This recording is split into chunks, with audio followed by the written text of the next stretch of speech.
اعوذ باللہ من الشیطان الرجیم بسم اللہ الرحمن الرحیم عن ابی ہریرہ رضی اللہ عنہ قال قال رسول اللہ صلی اللہ علیہ وسلم ما بین بیتی و منبری روضۃ من ریاض الجنۃ او کما قال صلی اللہ علیہ وسلم رب اشرح لی صدری ویسر لی امری واحلل عقدۃ من لسانی یفقہوا قولی آمین یا رب العالمین۔ احادیث السہلہ سلسلے کی 7ویں حدیث میں نے آپ کے سامنے ابھی پڑھی ہے، اور یہ حدیث متفقن علیہ ہے۔ یہ حدیث جیسا کہ آپ نے سنا اور آپ لکھا ہوا دیکھ رہے ہیں کہ ابو ہریرہ رضی اللہ تعالیٰ عنہ سے مروی ہے۔ ابو ہریرہ رضی اللہ تعالیٰ عنہ فرماتے ہیں کہ اللہ کے رسول صلی اللہ علیہ وسلم نے فرمایا ما بین بیتی و منبری روضۃ من ریاض الجنۃ۔ تو طریقہ کار جو ہم نے اپنے اس سلسلے میں شروع کیا ہوا ہے وہ یہ ہے کہ ہم خود پہلے حدیث کے الفاظ پر غور کرتے ہیں اور مشکل الفاظ کے معانی جاننے کی کوشش کرتے ہیں، پھر اپنے طور پہ ترکیب کرنے کی کوشش کرتے ہیں، اور پھر اس کے بعد ڈاکٹر عبدالرحیم صاحب جو ہمیں مواد فراہم کرتے ہیں اس مواد کی مدد سے مزید اس حدیث کو اور اس حدیث میں استعمال ہونے والے الفاظ کو پریکٹس کرتے ہیں۔ تو چلتے ہیں جی اس حدیث کے متن کی طرف، اور نبی کریم صلی اللہ علیہ وسلم کا جو فرمان ہے اس پر فوکس کرتے ہیں۔ آپ نے فرمایا کہ ما بین بیتی و منبری، یہ جو ما شروع میں آ رہا ہے اس کو ہم ما موصولہ قرار دیتے ہیں۔ ہم جانتے ہیں کہ اسم الموصول جو ہے وہ اکیلا کبھی نہیں آتا، اس کے ساتھ یا تو جملہ ہوتا ہے یا شبہ جملہ ہوتا ہے۔ وہ جملہ یا شبہ جملہ اسم الموصول کے لیے صلۃ الموصول کا کام دیتا ہے، پھر اسم الموصول اپنے صلے کے ساتھ مل کر جملے میں کوئی پارٹ پلے کرتا ہے۔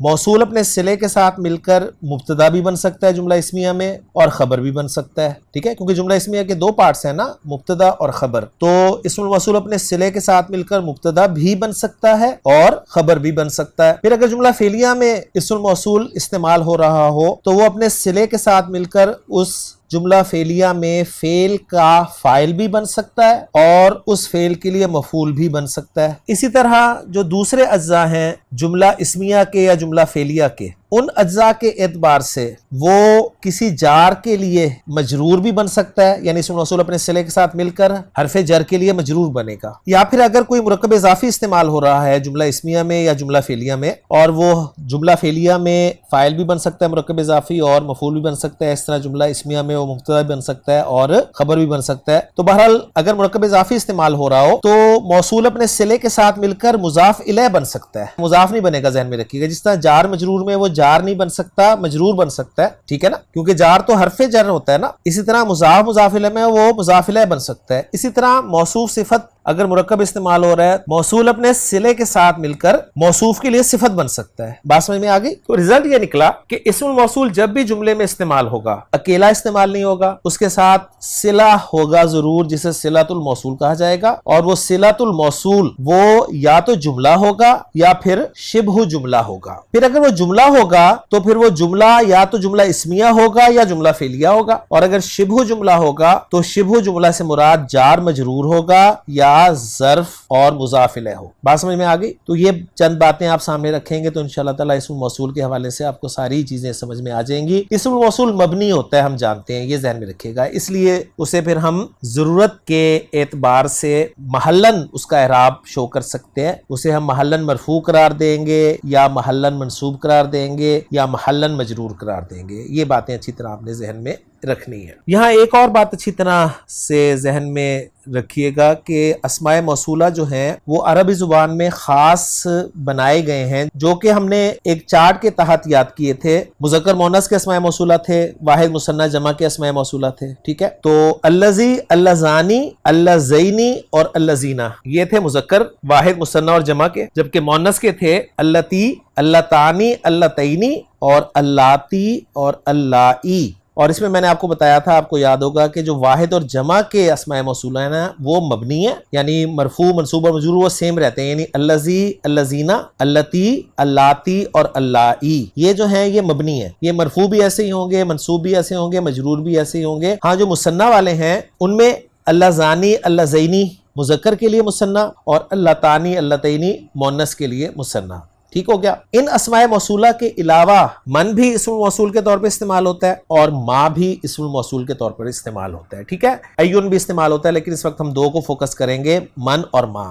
من جو ہے یہ ذوی العقول کے لیے یعنی عاقل کے لیے استعمال ہوتا ہے, اور ما جو ہے یہ غیر عاقل کے لیے استعمال ہوتا ہے. عام اصول یہ ہے, اس کے برعکس بھی آپ کو یہ مل سکتا ہے, لیکن اصول یہ ہے کہ من عاقل کے لیے استعمال ہوتا ہے اور ما جو ہے وہ غیر عاقل کے لیے استعمال ہوتا ہے. تو اگر یہ ساری باتیں اب آپ کو سمجھ میں آ گئی ہیں تو اب ہم چلتے ہیں اس ٹیکسٹ کی طرف جو نبی کے سن کا فرمان ہے.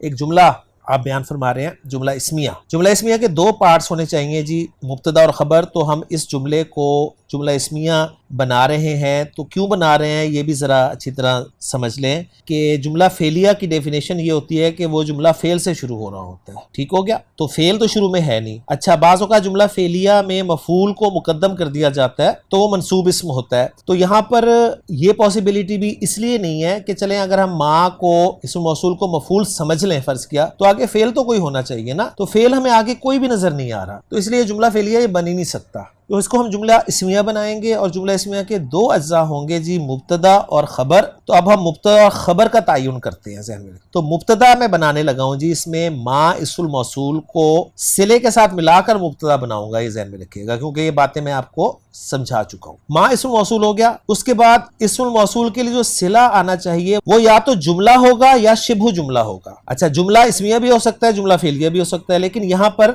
بینا لفظ جو ہے یہ ظرف ہے, ذہن میں رکھیے گا. اور میں نے آپ کو بتایا ہے کہ جو شبہ جملہ ہوتا ہے وہ یا تو جار مجرور ہوتا ہے یا پھر ظرف اور مضاف الیہ ہوتا ہے. تو یہاں پر جو صلۃ الموصول ہے وہ شبہ جملہ کے طور پہ استعمال ہو رہا ہے, اور شبہ جملہ میں سے ظرف اور مضاف الیہ ہے. بینا ظرف ہو گیا, بیتی مضاف الیہ. ٹھیک ہے, مضاف الیہ ہو کر یہ مضاف الیہ بن گیا. واو حرف عطف ہو گیا. ممبری یہ بھی مضاف الیہ ہو کر معطوف ہو گیا بیتی معطوف علیہ کا. بیتی معطوف علیہ اپنے معطوف ممبری سے مل کر مضاف الیہ ہو گیا بینا ظرف کا, اور بینا ظرف اپنے مضاف الیہ سے مل کر یہ صلۃ الموصول ہو گیا ما کا, اور ما اسم الموصول اپنے صلۃ الموصول کے ساتھ مل کر یہ بن گیا جی مبتدا. کلیئر ہو گیا. اب جو الفاظ استعمال ہوئے ہیں ان کے میننگز بھی الحمدللہ ہمیں معلوم ہے, کوئی ایسا مشکل لفظ نہیں تھا. بینا کے معنی ہوتے ہیں درمیان, اور بیتی کے معنی ہے میرا گھر, اور ممبری اس کے معنی ہے میرا ممبر. ممبر کسے کہتے ہیں؟ ممبر کہتے ہیں بلند جگہ کو. واعظ و خطیب کے لیے مسجد کا ممبر عام طور پہ استعمال ہوتا ہے ہمارے ہاں. ٹھیک ہے, اور ممبر کا لفظ جو ہے اجتماع عام کا مقام, عام مباحثوں کا مقام, یا پھر سٹیج کے لیے بھی یہ لفظ استعمال ہوتا ہے. پلیٹ فارم کے لیے بھی یہ لفظ استعمال ہوتا ہے جہاں سے کوئی آواز بلند کی جائے. تو ڈکشنری جب آپ کھولیں گے تو ممبر کے آپ کو یہ میننگز جو ہیں وہ نظر آئیں گے, اور ممبر کی جمع ہوتی ہے منابر. ممبر کی جمع منابر. تو ممبری میرا ممبر, بیتی میرا گھر. تو بیتی میرے گھر اور میرے ممبر کے درمیان. اب اسے اسم موصول کے ساتھ جوڑ لیں گے تو یعنی جو میرے گھر اور میرے ممبر کے درمیان ہے اس کے بارے میں خبر دی جا رہی ہے. ٹھیک ہے, اس کے بارے میں خبر دی جا رہی ہے. کیا خبر دی جا رہی ہے؟ وہ یہ ہے کہ وہ روضۃن ہے. روضہ جو ہے یہ شاداب زمین کے لیے لفظ استعمال ہوتا ہے, خوبصورت باغ کے لیے لفظ استعمال ہوتا ہے, اور روضہ کی جمع جو ہے وہ ریاض استعمال ہوتی ہے, جو کہ آگے ہی لفظ آ رہا ہے. تو روضہ کے معنی باغ کے ہیں. ٹھیک ہے, خوبصورت باغ, خالی باغ نہیں, خوبصورت باغ. تو آپ سے فرما رہے ہیں کہ میرے گھر اور میرے ممبر کے درمیان جو ہے وہ ایک خوبصورت باغ ہے. تو روضۃن تک ہی خبر مکمل ہو جاتی ہے, لیکن آگے اس روضۃن کی صفت آ رہی ہے, کیونکہ نکرہ کے بعد جب جار مجرور آتا ہے تو عام طور پہ وہ اس کے لیے صفت بنتا ہے. یہ ذہن میں رکھیے گا. وہ ایک ایسا باغ ہے جو من ریاض الجنتی ہے, یعنی من حرف جر ہو گیا, ریاض جو ہے وہ مجرور ہے, لیکن ساتھ ہی ریاض پہ الف لام بھی نہیں لگا ہوا, تنوین بھی نہیں لگی ہوئی, تو مضاف بنا لیں گے اس کو اور کنفرم کریں گے اس وقت جب اگلا اسم ہمیں الجنہ مجرور نظر آئے گا. تو وہ مجرور نظر آ رہا ہے تو ہم اس کا ترجمہ کریں گے جنت کے باغوں میں سے. تو جنت کے باغوں میں سے ایک باغ ہے. تو اب میں امید کرتا ہوں کہ آپ کو مفہوم سمجھ میں آ گیا ہوگا کہ آپ سے اس نے فرمایا کہ میرے گھر اور میرے منبر کے درمیان جو ہے، یعنی جو جگہ ہے یا جو مقام ہے، وہ جنت کے باغوں میں سے ایک باغ ہے۔ تو الحمدللہ جی ہم نے ٹیکسٹ کو الفاظ کے اعتبار سے بھی سمجھ لیا، گرامر کے اعتبار سے بھی سمجھ لیا، اور جملے کے پارٹس کے اعتبار سے بھی سمجھ لیا۔ اب ہم چلتے ہیں ڈاکٹر عبدالرحیم صاحب ہمیں اس حدیث کے الفاظ کے بارے میں کیا بتا رہے ہیں۔ جی بتا رہے ہیں کہ ما بینا بیتی، اور ذکر کر رہے ہیں کہ ہاذہی ما الموصولہ، یعنی یہ ما جو ہے نا الموصولہ ہے۔ تو الحمدللہ جو ہم نے پہچانا تھا وہ بالکل صحیح پہچانا تھا کہ یہ ما موصولہ ہے۔ تقولو، اب وہ اس کی ایک پریکٹس کروا رہے ہیں کہ آپ ما کو موصولہ کے طور پہ ایسے استعمال کر سکتے ہیں۔ پہلی اگزامپل دے رہے ہیں کہ اکتبو، کتبہ یکتبو لکھنا، اس سے اکتبو فعل مضارع واحد متکلم کا صیغہ، میں لکھتا ہوں یا لکھوں گا، ٹھیک ہے، فعل اور فاعل ہو گیا۔ اب سوال پیدا ہوتا ہے کیا لکھوں گا یا کیا لکھتا ہوں، تو مفعول بھی چاہیے نا، وہ مفعول بھی آ رہا ہے ما تکتبو، اور ما اسم موصول ہے، اور اسم موصول جیسے میں نے عرض کیا کہ اکیلا کبھی نہیں آئے گا، صلے کے ساتھ مل کر آئے گا، اور صلہ جو ہے وہ یا جملہ ہوگا یا شبہ جملہ ہوگا، اور وہ جملہ اگر ہوگا تو جملہ اسمیہ ہوگا یا جملہ فعلیہ ہوگا۔ تو یہاں پر صلہ جو ہے وہ جملہ آ رہا ہے تکتبو، اور تکتبو جملہ فعلیہ ہے، ٹھیک ہے، اور فعل مضارع ہے۔ کتبہ یکتبو سے تکتبو واحد مذکر حاضر کا صیغہ، یعنی تو لکھتا ہے یا تو لکھے گا۔ تو ما تکتبو جو تو لکھے گا۔ اب ما تکتبو موصول کو اپنے صلے کے ساتھ ملا کر ہم مفعول بھی بنا دیں گے اکتبو فعل کے لیے۔ تو اکتبو فعل اپنے فاعل اور مفعول بھی سے مل کر یہ جملہ فعلیہ بن جائے گا کہ میں لکھوں گا جو تو لکھے گا۔ کلیئر ہو گیا؟ اب یہاں پر ایک بات اور آپ نے ذہن میں رکھنی ہے کہ جو صلۃ الموصول ہوتا ہے نا، اس میں ایک ضمیر ایسی ہونی چاہیے جو کہ اسم الموصول کی طرف لوٹے، صحیح ہے، اور وہ ضمیر عائد کا کام دیتی ہے، کنیکٹر کا کام دیتی ہے، اور وہ ضمیر جو ہے وہ اسم الموصول کے مطابق ہونی چاہیے عدد اور جنس میں۔ اچھی طرح ذہن میں رکھے گا۔ تو ذرا چیک کر لیں، تکتبو میں ضمیر جو چھپی ہوئی ہے وہ ہے انتا کی، اور انتا کی ضمیر کسی صورت میں بھی مطابق نہیں ہے اسم موصول ما کے۔ تو تکتبو فعل اور فاعل تو ہو گیا، لیکن اس کے لیے جو مفعول بھی کی ضمیر ہے نا، جو کہ ہڈن ہے، وہ ایکچولی آیت کا کام دے رہی ہے۔ ما تکتبوہو، صحیح ہے، وہ ہا کی ضمیر ہے جو کہ ہڈن ہے، معذوف ہے، وہ آیت کا کام دے رہی ہے۔ اور ایک بات اور نوٹ کر لیجئے، جو صلۃ الموصول ہوتا ہے اس جملے کا کوئی اعراب نہیں ہوتا، اس کو ہم لا محل لہا من الاعراب کی کیٹیگری میں شامل کرتے ہیں۔ تو میں نے بڑی ڈیٹیل کے ساتھ آپ کے سامنے پہلے جملے کو اینالائز کر دیا ہے۔ اب جو ہم آگے جا رہے ہیں، میں چیزیں آپ کے لیے مزید کھولتا جا رہا ہوں تاکہ آپ کے لیے الفاظ کو اور پھر جملوں کو سمجھنا آسان ہو جائے۔ دوسرا جملہ اللہ تعالیٰ کا فرمان ہے، آپ نے فرمایا کہ ما عندکم ینفد وما عند اللہ باقن۔ یہ دو جملے ہیں جی، ان کو دو جملوں میں ہم تقسیم کرتے ہیں۔ پہلا جملہ ہے ما عندکم ینفد، اور دوسرا جملہ ہے ما عند اللہ باقن۔ تو پہلے ایک جملے کو ہم اینالائز کرتے ہیں جی، ما عندکم ینفد۔ ما عندکم ینفد، ما کو ہم بناتے ہیں جی اسم موصول، اور صلہ بناتے ہیں عندکم، شبہ جملہ، ظرف اور مضاف الیہ، ٹھیک ہے، اور موصول کو صلے کے ساتھ ملا کر ہم مبتدا بنا لیتے ہیں، اور ترجمہ کریں گے جو تمہارے پاس ہے وہ ینفدو۔ ینفدو فعل مضارع ہے، نون فا دال اس کا مادہ ہے، باب سمیع یسمعو سے استعمال ہوتا ہے، اس کے معنی ہے نفدہ ینفدو، نفدن یا نفادن، ناپید ہو جانا، ختم ہو جانا، ٹھیک ہے۔ اور قرآن مجید میں جو بڑی خوبصورت آیت ہے سورۃ الکہف کی، قل لو کان البحر مدادا لکلمات ربی لنفد البحر قبل ان تنفد کلمات ربی۔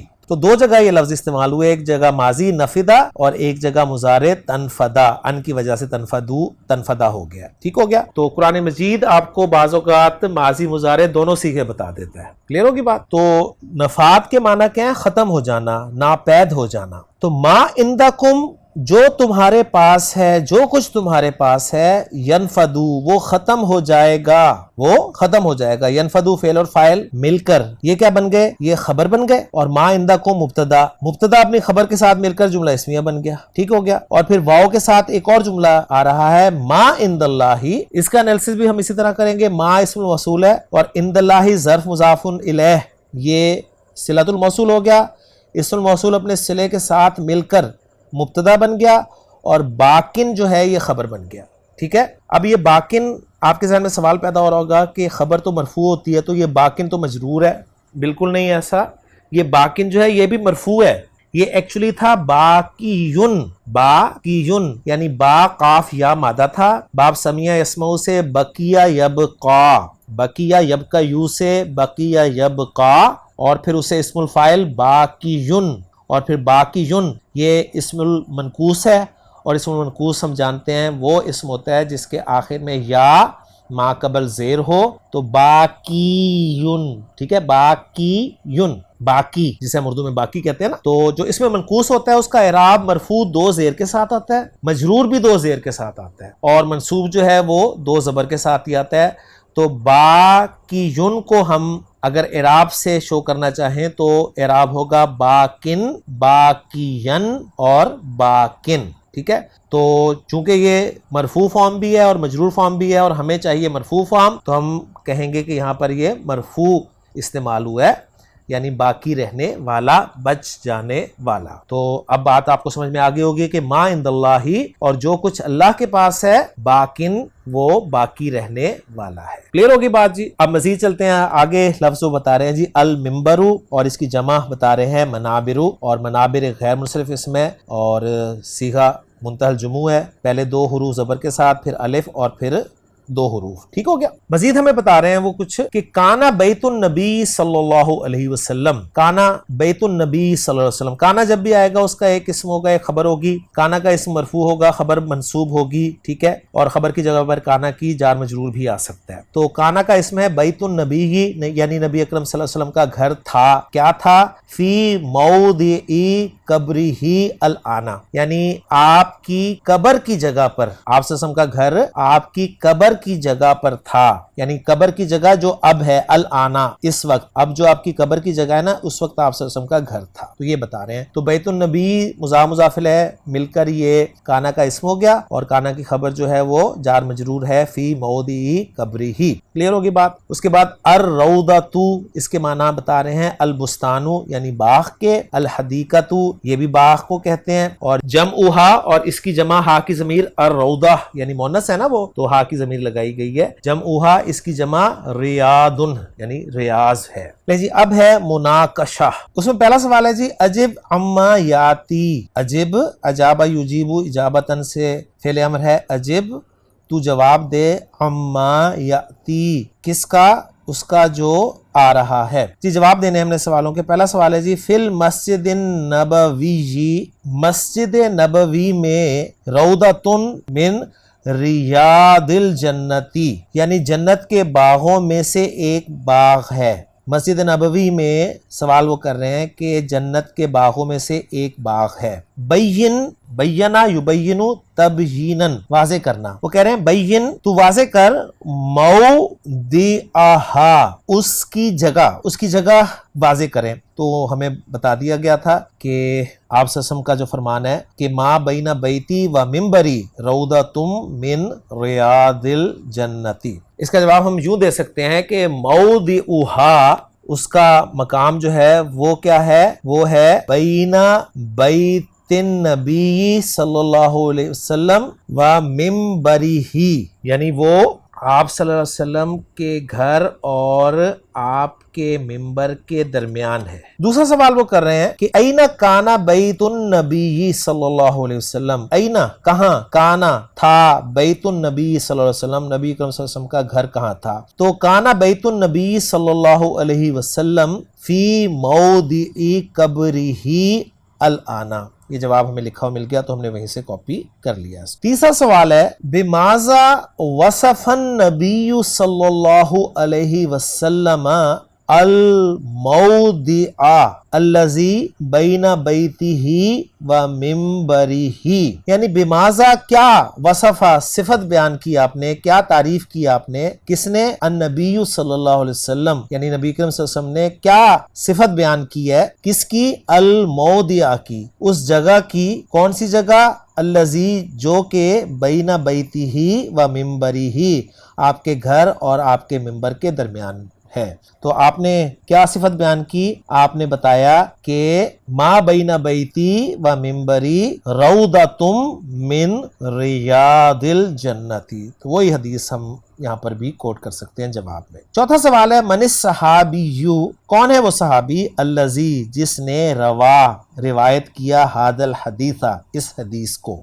کون سی حدیث؟ ما بین بیتی و ممبری، تو وہ کون صحابی ہیں جی؟ ابو ہریرہ رضی اللہ تعالی عنہ۔ اور ومن المحدث الذی اخرجہ، اور وہ محدث کون ہے جس نے اس حدیث کی تخریج کی؟